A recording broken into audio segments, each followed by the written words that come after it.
الحمد لله رب العالمين والصلاة والسلام على سيد الأنبياء والمرسلين وعلى آله وصحبه أجمعين أما بعد أعوذ بالله من الشيطان الرجيم بسم الله الرحمن الرحيم قال الله تبارك وتعالى ادخلوا المقدسة التي كتب الله لكم وقال الله تعالى سبحان الذي أسرى بعبده ليلا من المسجد الحرام إلى المسجد الأقصى الذي باركنا حوله لنريه من آياتنا إنه هو السميع البصير وقال براء بن عازب رضي الله تعالى عنه إذا قدم النبي صلى الله تعالى عليه وسلم المدينة نزل على أجداده أو قال على أخواله وأنه وجه قبل بيت المقدس 16 شهرا أو 17 شهرا إلى آخر الرواية او کما قال۔ بزرگان محترم، معزز دوستو، بھائیو، عزیزو، مسلمانوں کے لیے دو قبلے ہیں۔ ایک قبلہ ٹیمپرری رہا ہے، وقتی رہا ہے، کچھ مدت تک کے لیے رہا ہے، اور ایک قبلہ وہ ہیں جو دائمی ہیں اور الی یوم القیامہ ہیں۔ جو ٹیمپرری اور وقتی قبلہ بنایا گیا تھا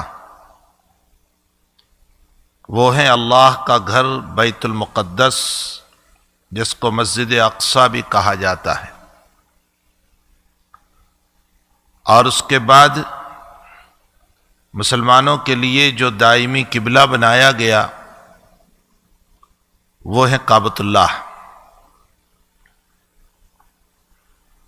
مسجد اقصی یہ ایک بہت محترم اور مقدس جگہ ہے۔ یہ انبیاء کا مدفن بھی ہے، انبیاء کا مسکن بھی ہے۔ بے شمار انبیاء بنی اسرائیل علیہم الصلاۃ والتسلیم وہاں دفن کیے گئے، اور بہت سارے انبیاء کرام علیہم الصلاۃ والسلام کے رہنے کی جگہ بھی ہے۔ حضرت ابراہیم خلیل اللہ علیہ الصلاۃ والسلام کا وطن بھی وہی ہے۔ قرآن کریم میں جو واقعات نقل کیے گئے ہیں ان واقعات میں سے اکثر و بیشتر واقعات کا تعلق مسجد اقصی سے، بیت المقدس سے ہے۔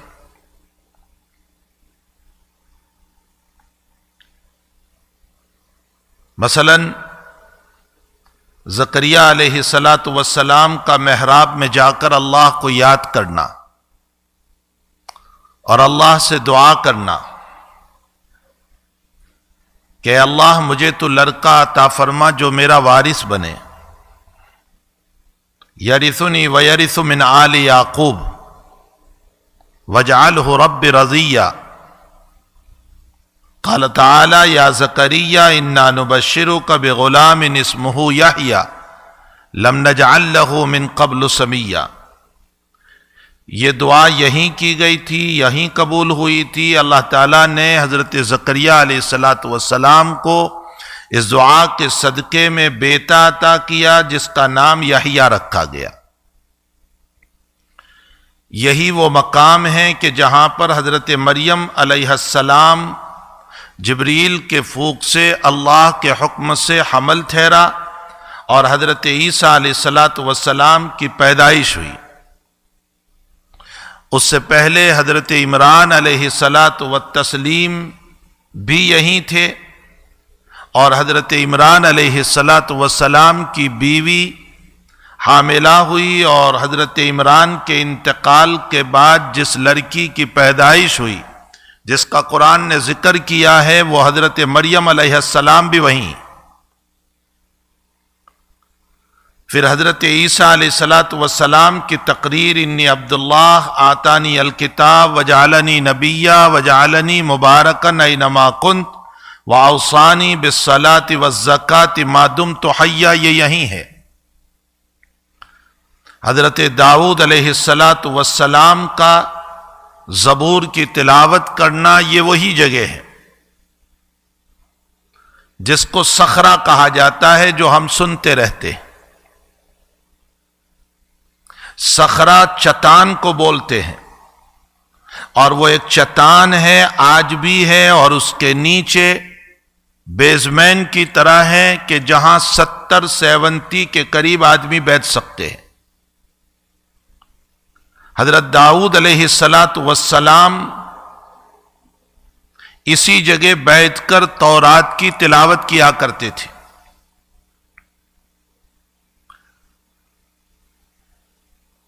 بنی اسرائیل اور یہودی اور جوئس کے قول کے مطابق یہی وہ صخرہ ہے کہ جس جگہ پر حضرت ابراہیم علیہ السلام نے اپنے بیٹے اسحاق علیہ السلام کی قربانی کی تھی۔ یہ ان کا عقیدہ ہے کہ حضرت عیسیٰ علیہ حضرت اسحاق علیہ السلام کی قربانی پیش کی گئی تھی۔ مسلمانوں کا عقیدہ یہ ہے کہ اسماعیل علیہ السلام کی قربانی، اس لیے کہ قرآن کہتا ہے کہ اکلوتے بیٹے کو ذبح کرو، اور اکلوتا بیٹا اسماعیل ہے، اس وقت اسحاق نہیں تھے۔ اور دلائل ہیں جس سے صاف طور پر معلوم ہوتا ہے کہ اسماعیل صلی اللہ علیہ وسلم کی قربانی تھی، لیکن بہرحال ان لوگوں کا عقیدہ یہ ہے کہ یہی وہ صخرہ اور جگہ ہیں، چٹان، جہاں پر حضرت اسحاق علیہ السلام کی قربانی پیش کی گئی تھی۔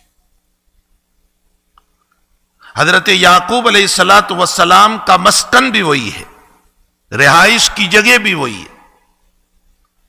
یہ اور بات ہے کہ ایک ٹیمپرری مسئلہ پیش آ گیا کہ جس میں یوسف علیہ السلام بچپن میں کنویں میں ڈالے گئے اور اس کے بعد بیچے گئے اور مصر میں پہنچے اور مصر میں پروان چڑھے، جو سورہ یوسف میں پورا واقعہ ہے۔ پھر جیل میں گئے اور اس کے بعد اللہ تعالیٰ نے آپ کو نبوت بھی دی، حکومت بھی دی، اور پھر یوسف علیہ السلام کے بھائیوں کی اور والدین کی ملاقات ہوئی، اور اس سلسلے میں یہ لوگ وہاں پہنچے۔ ورنہ یہ جتنے ہیں یہ سب بنی اسرائیل ہیں، یہ یہود ہیں، یہ جوئس ہے، اس لیے کہ حضرت یعقوب علیہ السلام کو دوسرا نام اسرائیل ہے۔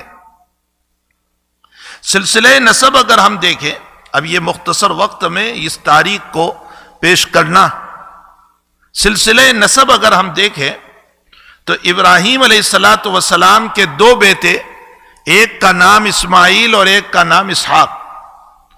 اسماعیل علیہ السلام کو چھوڑا گیا جزیرۃ العرب میں، جس کو ہم مکہ المکرمہ کہتے ہیں۔ اللہ کے حکم سے ہاجرہ کو اور بیٹے اسماعیل کو بطور امتحان ابراہیم علیہ السلام نے وہاں چھوڑا تھا، اور انہی کے رونے پر مائے زمزم ملا تھا، اور پھر وہیں پر قبیلہ جرہم میں ان کا نکاح ہوا، اور وہیں وہ پروان چڑھے، وہیں بڑے ہوئے، ان کا سلسلہ اس عرب میں چلا۔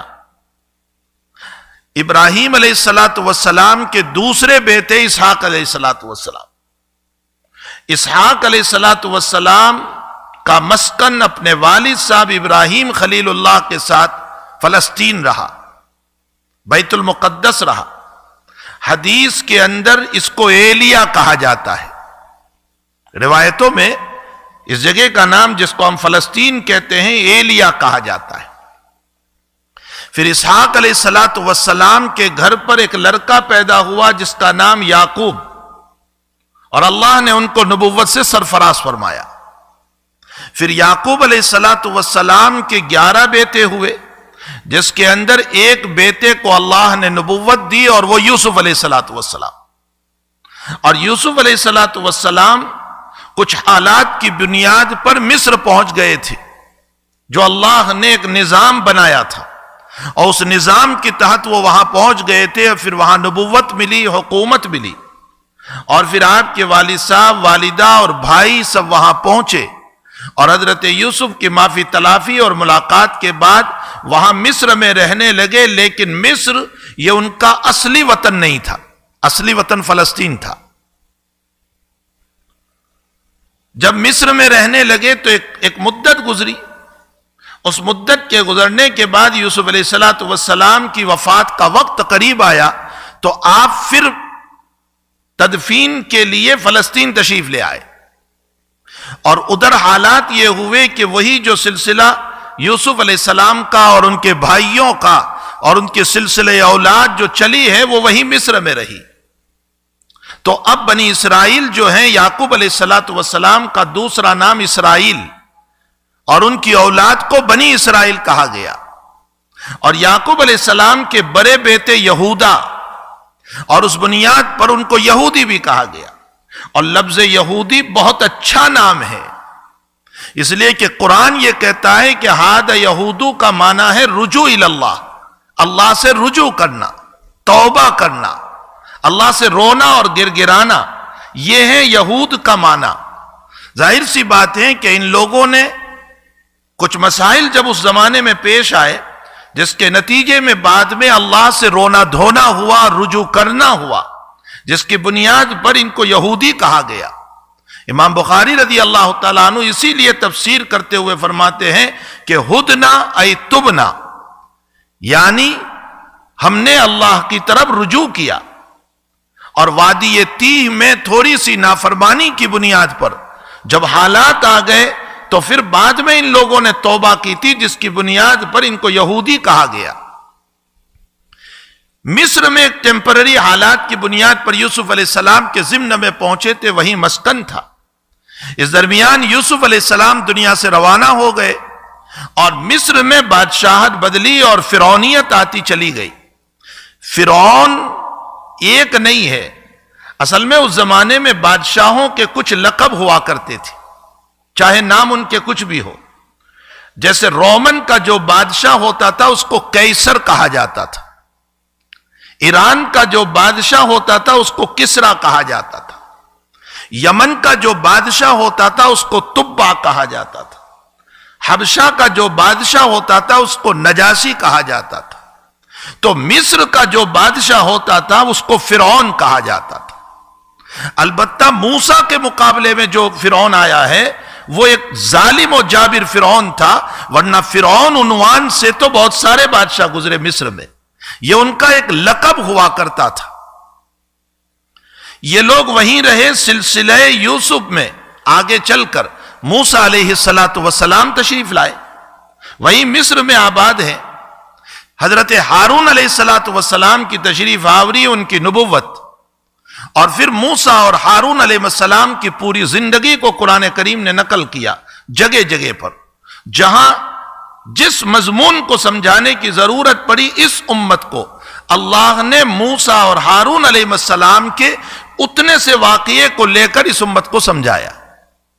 اسی لیے قرآن میں بہت سی جگہوں پر موسیٰ اور ہارون کا تذکرہ ہے۔ پھر حضرت موسیٰ علیہ السلام کا مقابلہ اپنے زمانے کے بادشاہ فرعون کے ساتھ ہوا۔ نتیجہ یہ ہوا کہ اس نے جادوگروں کو پیش کیا، جس میں اس کی شکست ہو گئی، اور شکست کے نتیجے میں وہ جادوگر ایمان لے آئے، اور ایمان لانے کے بعد فرعون اپنی شرارت پر رہا، اپنی خباثت پر رہا۔ حضرت موسیٰ علیہ السلام اللہ کے حکم سے اپنی قوم یعنی بنی اسرائیل یعنی یہود یعنی یعقوب علیہ السلام کی ساری اولاد اور ذریت اور نسل جو تھی، فرعون کی قوم کو جو مصر کے اصل باشندے تھے اس کو قبطی کہا جاتا تھا۔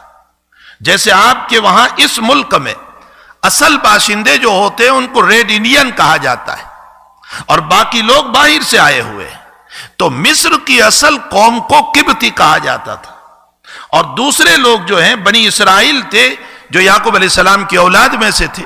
اللہ کے حکم سے حضرت موسیٰ علیہ السلام اپنے قوم بنی اسرائیل کو لے کر چلے ہیں، جس کا تعاقب اور پیچھا کیا فرعون نے۔ حضرت موسیٰ اور بنی اسرائیل کو دریائے نیل میں اللہ نے نجات دے دی، دریائے کلزوم میں نجات دے دی، اور پیچھے سے جب فرعون اپنے لشکر کے ساتھ آیا تو اللہ نے اسے غرق کر دیا۔ اس کی غرقابی کے بعد حضرت موسیٰ علیہ السلام کی قوم نے سامری کے کہنے پر، جو انہی میں سے تھا، ایک بت پرستی شروع کی، ایک جانور کی پرستی شروع کی، ایک کاو اور ایک گائے کی پرستی شروع کی۔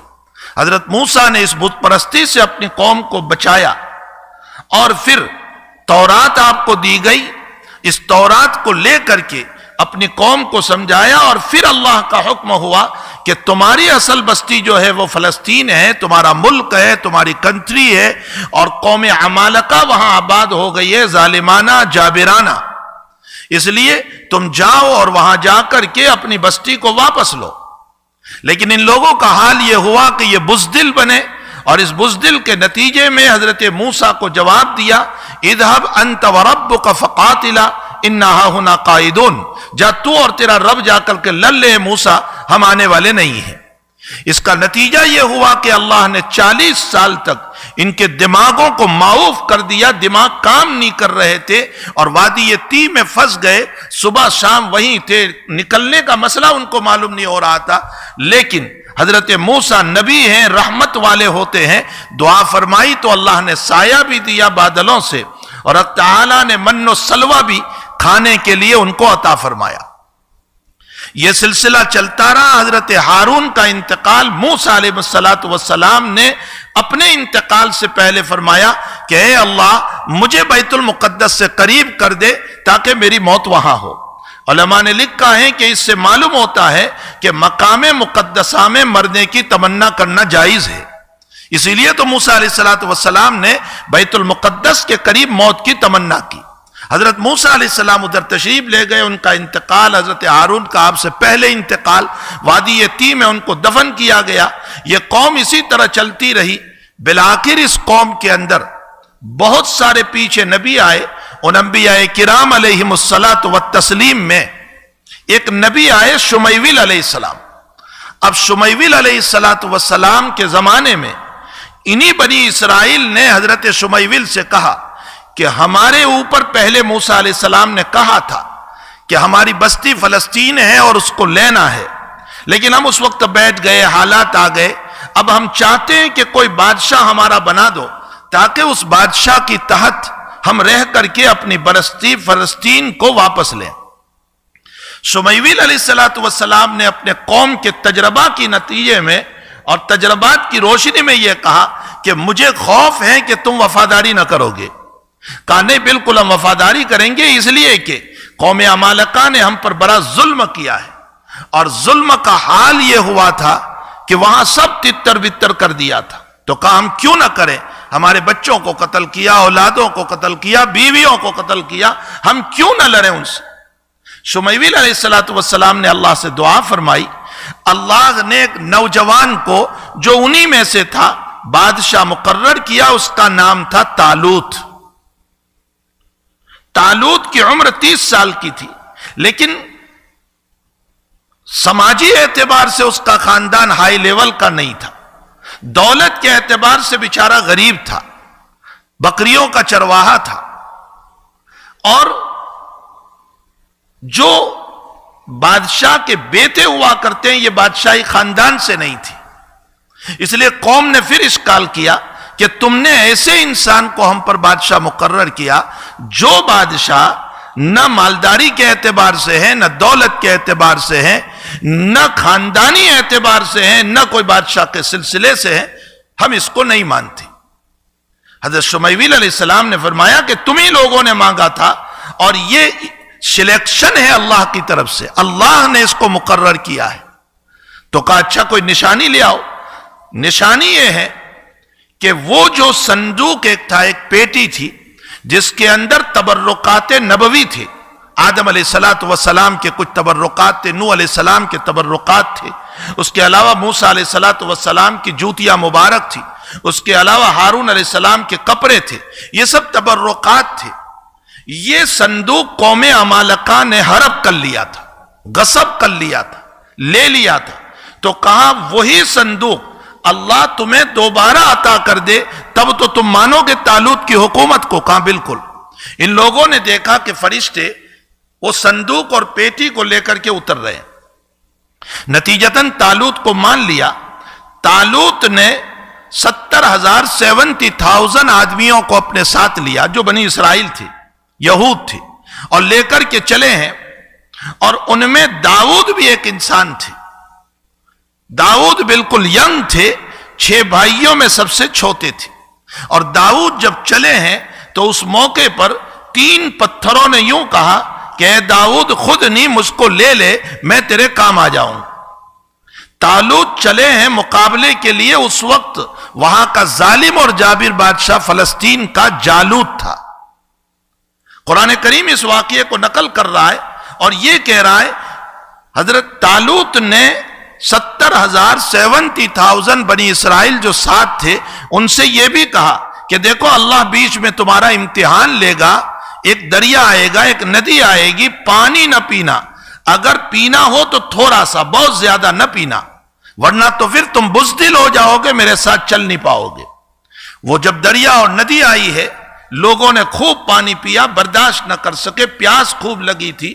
نتیجہ یہ ہوا کہ 70,000 میں سے صرف 313 رہ گئے، باقی سب واپس ہو گئے، اور 313 کو لے کر طالوت جو ہیں گئے ہیں فلسطین جالوت کے مقابلے میں، اور اس کا نتیجہ یہ ہوا کہ جالوت پورے ہتھیاروں کے ساتھ لیس اور پورا بندھا ہوا تھا تاکہ کوئی اس کو مار نہ سکے، لیکن سر اور چہرہ اس کا کھلا تھا۔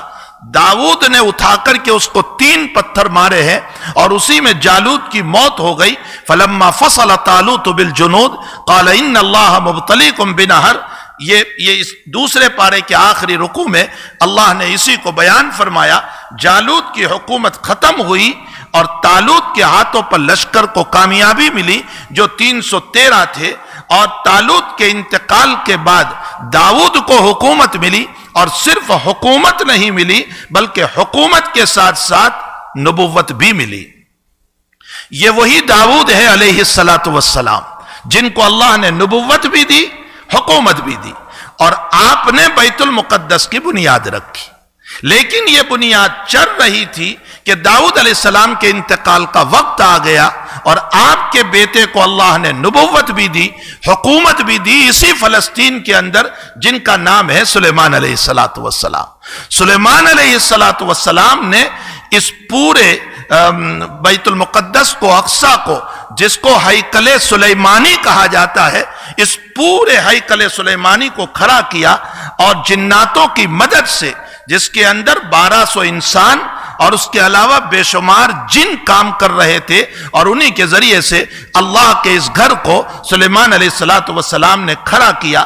آگے کی تفسیر انشاءاللہ بضرور میں اگلی جمعہ کو پوری کروں گا، تاکہ یہ ہمیں معلوم ہو کہ اسلام اور مسلمان اور ہماری شریعت اور بیت المقدس ہمارا کتنا قریبی ربط ہے، اور اسی لیے میں نے حدیث شریف بھی پڑھی ہے، اور اسی لیے میں نے قرآن کریم کی آیت بھی پڑھی ہے۔ اللہ بیت المقدس کو خلاصی عطا فرمائے، آزادی عطا فرمائے۔ مسلمانوں کے دور میں کبھی روک ٹوک نہیں تھی، حالانکہ 1200 سال اس پر حکومت رہی، اور کیسے فتح ہوا، عمر کیسے پہنچے ہیں، اور کیا دور گزرا ہے، انشاءاللہ اگلی جمعہ کو کچھ وقت پہلے ہی اس کی تفصیل شروع کریں گے، تاکہ مفصل بیت المقدس کے حالات ہمارے سامنے آئے۔ وصلی اللہ علی النبی الکریم برحمتک یا ارحم الراحمین۔